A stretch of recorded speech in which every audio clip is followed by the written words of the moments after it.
Let's face it, there are times in life where life can give you struggles and the unexpected and tries to knock you down. It's learning how to pick ourselves back up again after a fall and learning how to handle it like a true Stoic. We're going to be talking about the 7 P's. Let's talk about it. Welcome back to Daily Stoic Wisdom. My name's Dave, the spiritual gentleman. And today we're going to talk about how to handle and prepare a mind for the unexpected. Seneca probably said it best. Being unexpected adds to the weight of a disaster. And I think we all kind of know that's true. Life can throw us left hooks and challenges all the time. You know, you could be helping a friend move or going through a crisis, and then a few weeks later, you could be going through your own crisis. You never know what life's going to throw at you. And learning how to prepare with it, prepare for the situations without necessarily going into catastrophization or being paranoid, but looking at the reasonable outcomes of the situation. And this is where we use the 7 P's. Proper preparation prevents piss poor performance. So when I was a chef, this was one of our big mottos that we had. Because every night when you work as a chef, service can be different. You don't know if it's going to be slow or busy. You recognize the patterns and the flow of what happens throughout the night. And chaos changes. There's so much unexpected that happens. So when you properly prepare, we use the term also mise en place, everything in its place. You're ready for the unexpected. You're ready for when the orders change, or people want to add substitutions, or the host seats everyone all at once, and you get all the tickets all at once, and you've got to now deal with that stress. And it's learning how to handle that stress in those moments. And the best way to do that is that we mentally prepare ourselves. So a lot of time when I was a chef or in training, before even service started, one place I worked at, before we even opened, we practiced. We practiced doing our salads, where all salads had to be made in under 45 seconds or less. I had to make every sandwich under 90, it was like 135 seconds, so it was about like a minute and a half. We had to get sandwiches done and made. We practiced the repetition every day. So when we got rushed, we didn't think about it. We were already prepared. We were mentally prepared for the rush.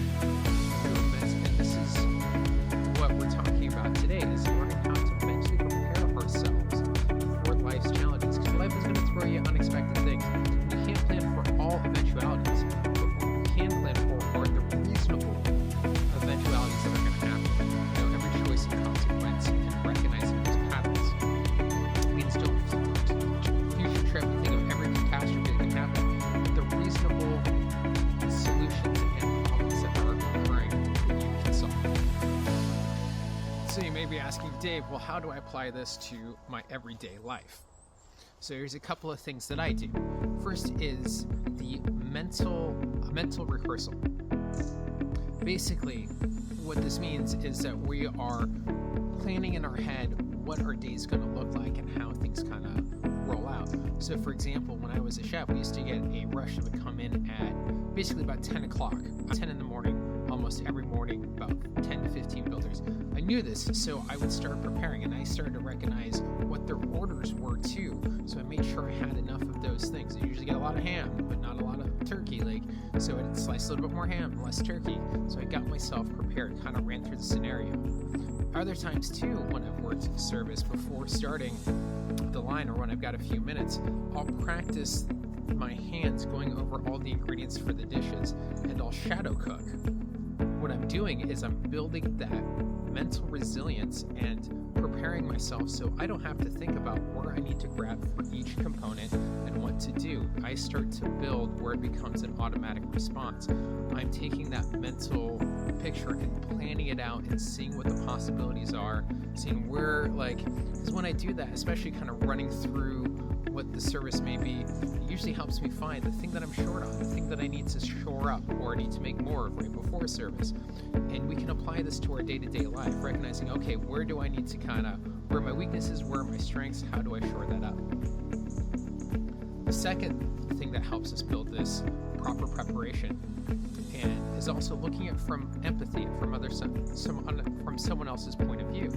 So next time you give to charity or you're helping out a friend in a tough situation, instead of just getting off like, oh, look at me, I'm such a great helper, ask yourself, do the little mental game and challenge of, if you were in that scenario, how would you act? So if you ever worked with someone who was homeless or going through a drug addiction or through other hard times, putting yourself in their shoes for a day to see how would you respond to those situations, how would you act? It develops more empathy on how they're responding to the situation and gives you that mental preparedness and toughness. So if you ever, God forbid, find yourself in a similar situation, you have now given yourself a little reference point of how to handle the situation. And you're developing, this is not catastrophizing, but we're preparing. I was a scout, I was a Boy Scout for many years, and our motto was be prepared. And that just doesn't mean be prepared in one aspect of life, but on all aspects, learning how to prepare ourselves for scenarios and situations. And this is what I really kind of teach and hone down in the M.A.N method: maturity, assertiveness, and nurturing. It's 3 qualities that I believe that all men need to learn how to master to become true gentlemen in this world. And if you're looking to build that mental fortitude and assertiveness and want to learn more about the M.A.N method, feel free to reach out to me for a free discovery call, a free discovery strategy call to help you build the life, the mental resilience that you need so you can achieve all your dreams, goals, and desires. ADHD or no, you've got this. You guys have a great, if not better day. And I'll see you tomorrow.